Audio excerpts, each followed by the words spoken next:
To begin with some political history set to be made in the nation's capital. In less than 24 hours, former President Donald Trump's second impeachment trial will get underway. For more on what we might expect when that begins and what both sides might bring to the table, let's go live to ABC's Faith Abubey in Washington now with the very latest. Faith.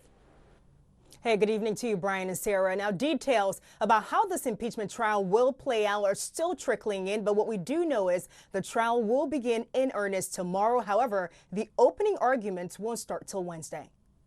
Donald Trump's lawyers defending the former president ahead of his second impeachment trial, branding the process Democrats say they're using to hold Trump accountable for allegedly inciting the January 6th insurrection, political theater, urging them to drop the trial altogether.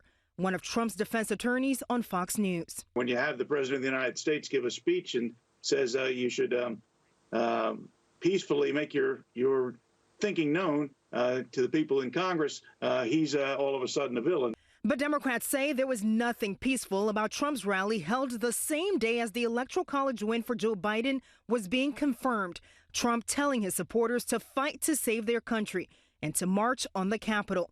Democrats now poring over a trove of evidence, including videos like this one from an accused rioter who said he was listening to Trump. Donald Trump asked everybody to go home. Trump's lawyer warning Democrats to be careful what they wish for, adding his defense also plans to use other videos to argue that Trump's words at the rally is protected free speech. There's an awful lot of tape of cities burning and courthouses being attacked, cheered on by Democrats. But Democrats believe it's a false equivalence, saying after his failed efforts to overturn the presidential election, Trump worked a mob of his supporters into a frenzy and aimed them like a loaded cannon down Pennsylvania Avenue. We fight like hell. 5 people died, including a Capitol Police officer. President Biden saying this when asked whether Trump should lose his political rights. Got an offer to come and testify. He's decided not to.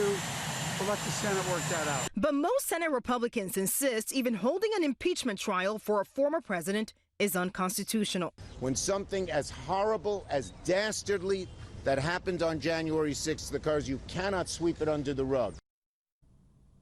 Well, right now it's unclear how long this impeachment trial will last. However, if it's not done by Friday, well, lawmakers and the defense team have agreed to pause on Friday to allow one of President Trump's attorneys to observe the Jewish Sabbath. In Washington, Faith Abubey, Channel 6 Action News. Back to you guys. Okay.